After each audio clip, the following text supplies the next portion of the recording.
Flight 77 crashed into the Pentagon.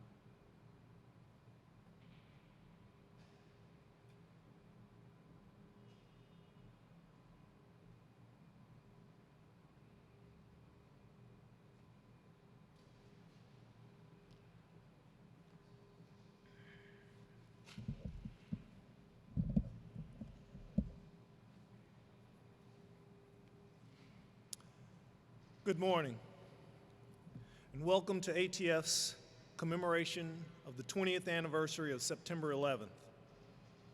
It is my honor to be here today as we remember a tragedy that changed the world. First, I'd like to welcome former ATF Director Brad Buckles, retired Special Agent Mike Bouchard and Jerry Raffa, all of our 9/11 responders who are still on the job, and all ATF employees, those that are here with us today in headquarters, and those who are tuning in around the country. As we mark this 20th anniversary, we gather together to commemorate the significance of the attacks and ATF's role in the response, to honor the agents we have lost due to 9/11 related illnesses. Special Agents William Sheldon and retired Special Agents Cesar Santana and Chris Beam, and to show our appreciation for all of our 9/11 responders and their families. There are few dates in American history in which to use the words of President Franklin D. Roosevelt that live in infamy. But 9/11 is one of those dates in American history that is fitting of those words. I can remember that morning vividly as I stood in my living room watching the television, 3 hours behind as the events unfolded. I was in Phoenix, Arizona, getting ready for work. I couldn't believe what I was seeing on the television screen. I thought it was a movie trailer or something. It seemed so surreal. But then I looked down at the bottom of the screen, and it said CNN Live, and I knew that it wasn't a movie at that point. My heart started racing, as I'm sure many of yours did, as I thought, what can I do? I have to do something. But being as far away as I was, I knew that there was nothing that I could do immediately. So I remember getting on the phone and calling the other ASAC in Phoenix, which at the time was Joe Gordon. And I remember saying, Joe, are you watching this? Are you seeing this? Almost in disbelief. And he said, yes, this is terrible. And I said to him, we got to do something. And I remember him saying to me, I agree, but we can't get anybody on a plane to get there. They're grounding flights. And we paused. And he said, but we can put them on the road. And so that's what we did that morning. Not knowing anything else, not knowing the needs of anything that was going to go on or happen for the rest of that day, we started pulling folks together in our division, NRT folks who were in our division, folks from our arson and explosive groups in Phoenix, Tucson, Albuquerque, Salt Lake City, and Denver. And we just told them to pack your gear and then get on I-40, get on I-70, get on I-10 and head east. And that's exactly what they did. They headed east without hesitation. And they drove. And they drove. Some of them made it as far east as Kansas City and Little Rock, Arkansas, before we stopped them. Because you see, as the day wore on, we got more information, and the instructions were to stay put and to hold your resources, because we weren't sure if this thing was over yet. At that point, we redirected them to come back to us. I remember that scene as vividly today as if it were yesterday. I'm not sure where many of you were at that time, but you know. And you know what you were thinking. And I remember that my thoughts went beyond what I could do as I started to thinking about how people must be feeling. Almost feeling helpless, maybe even hopeless, but hoping against hope at the same time that things weren't as bad as they appeared, but they were. That was the moment when you knew that on a scale of the worst days in your life, this one was going to be a 10. I remember getting to the office, and as we sat and watched things unfold, we received instructions about covering infrastructures, looking at different things, and touching up with our partners to make sure that if anything else should occur that day, that we would be ready to respond. And to this day, my heart races when I think about the events of that day and the men and women who ultimately sacrificed so much. And I thank them, and I thank their families. And we look to them today with an optimism that their dying was not in vain, that our world is a safer place, and that justice is still being fulfilled. I hope that you will take a moment to reflect upon your own experiences on that day as we go through this 20th commemoration of 9/11. And I want you to think about the heroes and their families, the first responders who ran towards danger to save the lives of others. And I want you to remember those who are still sitting on the edges of their seats this day, getting tested year after year, not knowing when they're going to receive that information that they may have a 9/11 related cancer or other illness. Think about them, and I hope you'll keep them in your prayers. Thank you, and God bless.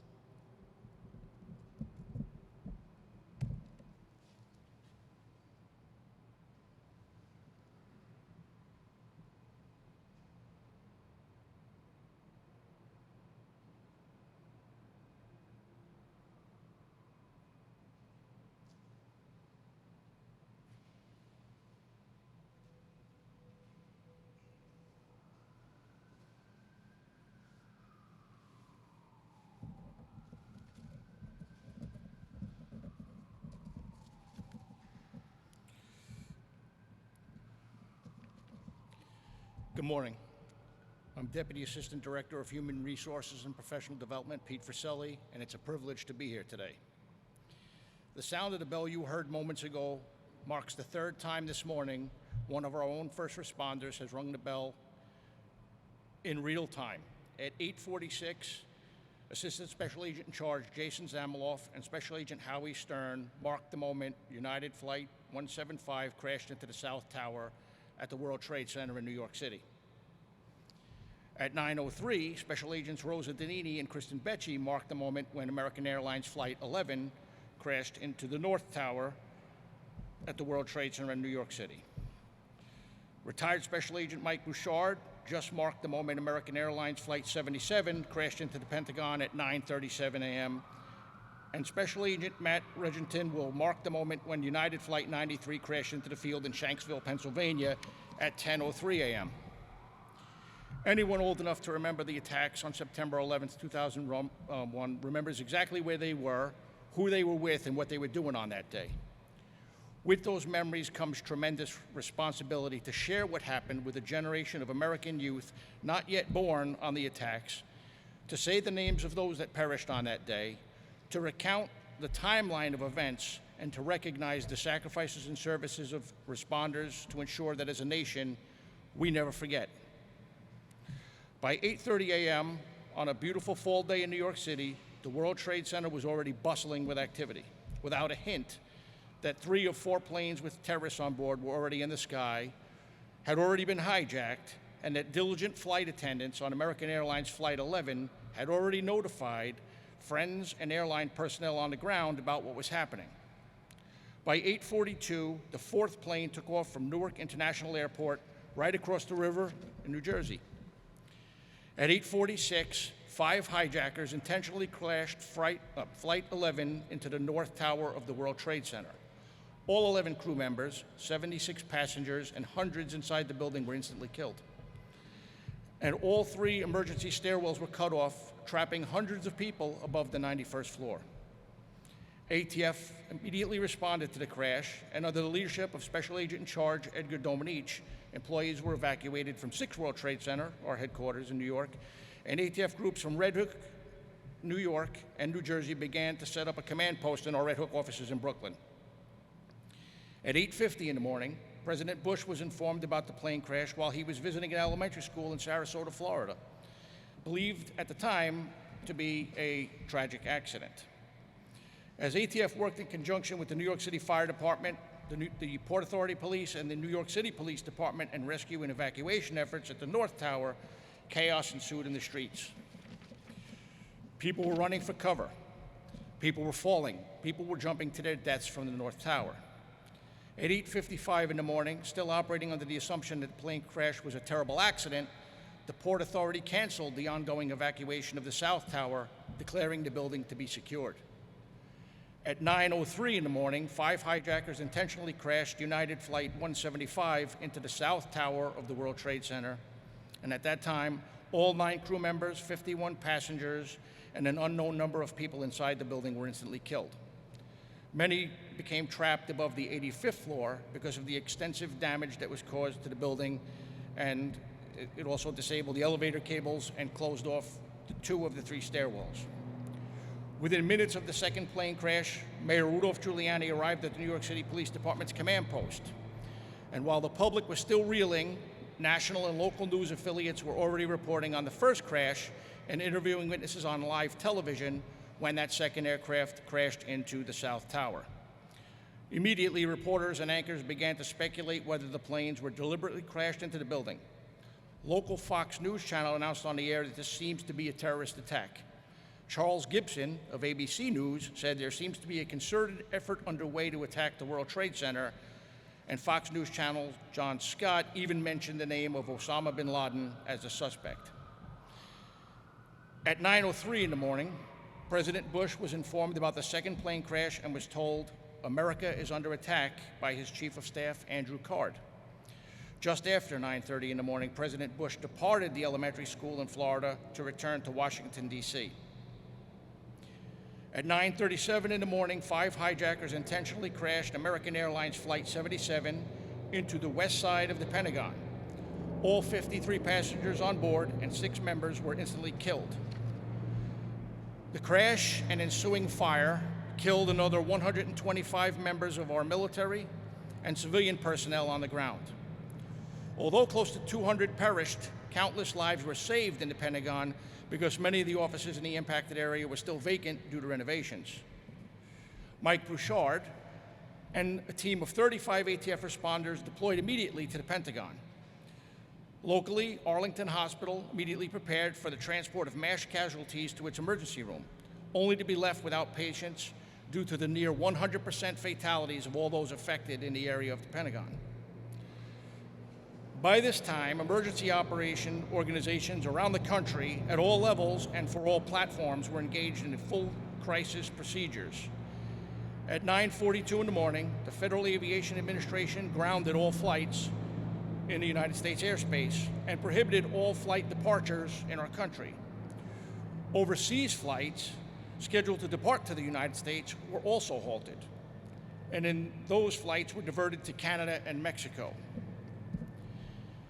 At 9:45 in the morning, evacuations began at the White House and the U.S. Capitol, where House and Senate were in session. And by 9:59 in the morning, the continuity of government procedures, which were established to protect high-level government officials during national emergencies, were implemented for the first time in American history. While emergency operations were underway in the country, passengers on United Airlines Flight 93 were already aware of the World Trade Center and Pentagon plane crashes through cell phone messages that they received from friends and family. It was because of this information that several passengers decided to storm the cockpit in an attempt to retake the plane from the hijackers. At 9:59 in the morning, while passengers were battling for control of Flight 93 in the skies over Pennsylvania, the South Tower of the World Trade Center in New York City collapsed in 10 seconds and after burning for only 56 minutes. More than 800 civilians and first responders inside of that building and in the surrounding area were killed as a result of the attack on the South Tower. Audio recordings indicate Flight 93 passengers may have breached the cockpit door at around 10:03 in the morning. The hijackers were so concerned the passengers would retake the plane that they intentionally crashed Flight 93 into a field in Shanksville, Pennsylvania, where all 33 passengers and 7 crew members were killed. The plane had only 20 minutes of flying time remaining before reaching Washington, D.C. when it crashed. ATF deployed a team of about 10 to 15 responders for scene recovery and evidence retrieval. At 10:15 in the morning, the damaged portion of the outer ring of the west side of the Pentagon had collapsed. And at 10:28, the North Tower of the World Trade Center collapsed after burning for less than 2 hours. More than 1,600 people were killed as a result of the attack on the North Tower. By 10:45, a mass evacuation of Washington, D.C. and New York City was well underway. In total, we lost 3,000 Americans on September 11, 2001. The aftermath of the terrorist attacks continued for months as the hope for rescuing survivors changed to a dedication to the recovery of the remains in New York City. A total of close to 100 ATF employees of many job series worked for 6 months out of the Red Hook Command Post in Brooklyn. A small contingent of ATF responders worked for almost 3 weeks at the Pentagon, investigating and processing the scenes there. And ATF responders working in Shanksville for about a month collected and documented evidence that were directly responsible for the recovery of the black box of the aircraft in the crash site's crater. As we reflect on the events of September 11, 2001, and the efforts of all ATF responders, we also mourn the loss of my former group mate, Bill Sheldon, who passed away on March 2nd, 2015, as well as retired Special Agent Cesar Santana, who perished on October 28th of 2016, and retired Agent Chris Behan, who passed away on August 19th, 2019, from 9/11 related illnesses. Thank you.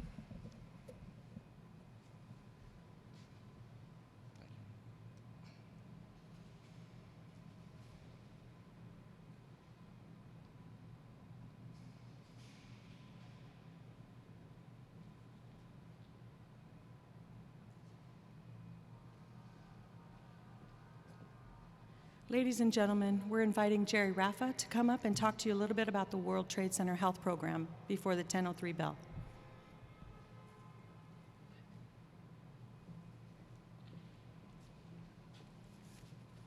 Good morning, everyone. My name is Jerry Raffa.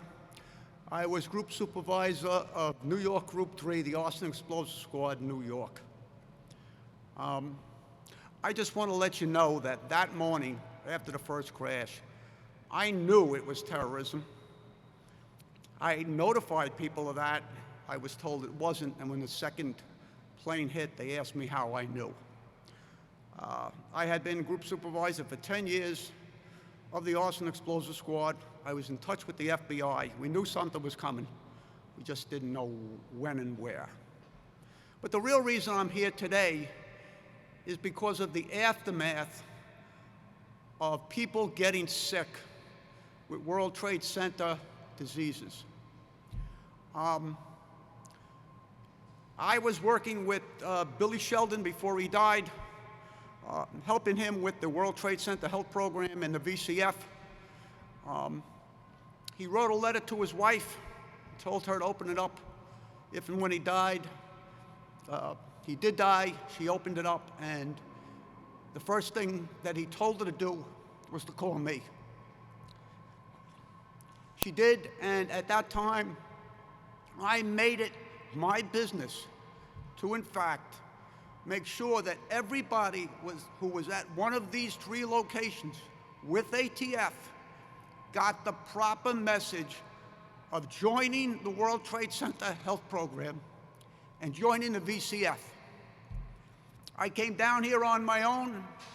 I met the director back, I believe, in 2018, or 2017 or 2016, I forget when. I presented a briefing paper to him with the names of everybody from New York, from Shanksville, and from the Pentagon who were at those locations. I implored him to have people in headquarters take a hand in this. Just because people were retired, there were still a lot of agents here. I felt that ATF should help people who were there. Several years later, I got a call from headquarters asking me for my paperwork that ATF had lost it. I was stunned, but I provided that paperwork. But over the years, everyone who I speak to in ATF that was there, I always say to them, have you joined the World Trade Center Health Program? Have you signed up for the VCF? And I'm always stunned that people say to me, well, I'm not sick. Well, guess what? You're going to become sick. And you're going to get cancer. And you need to be able to call up the World Trade Center Health Program, who will screen you every year, who will take care of you, who will send you to hospitals, all paid for by the government. And then you can go to the VCF, and you can get compensated. Your family can get compensated.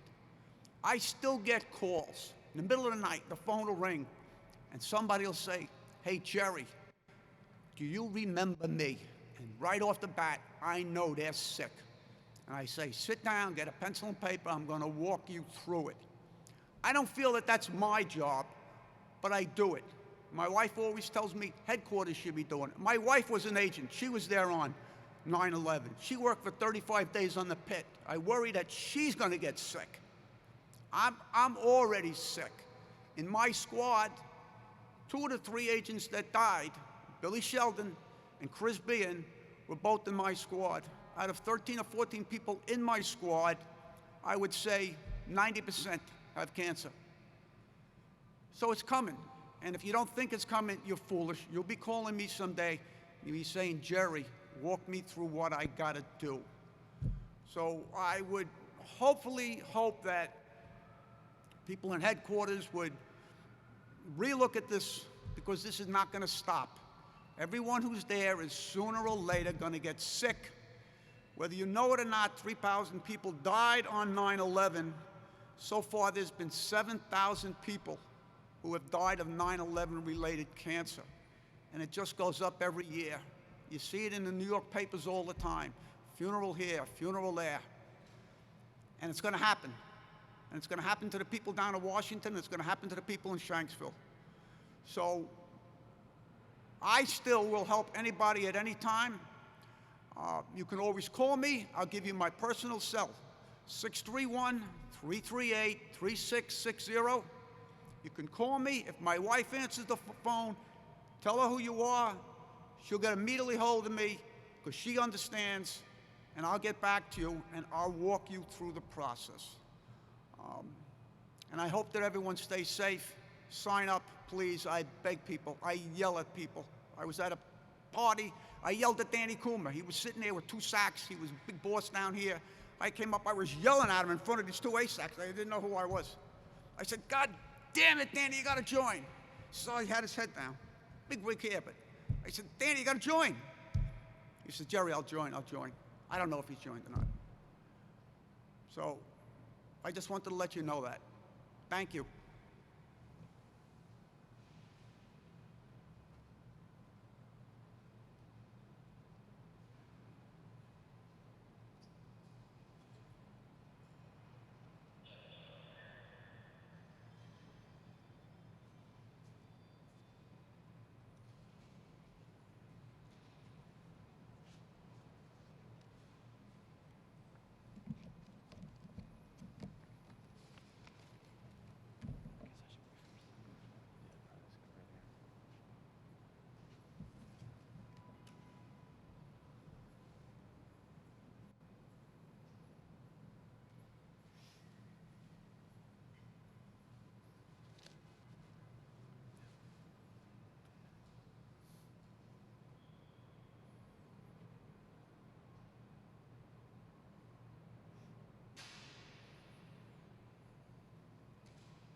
United Airlines Flight 93 crashed into a field in Shanksville, Pennsylvania.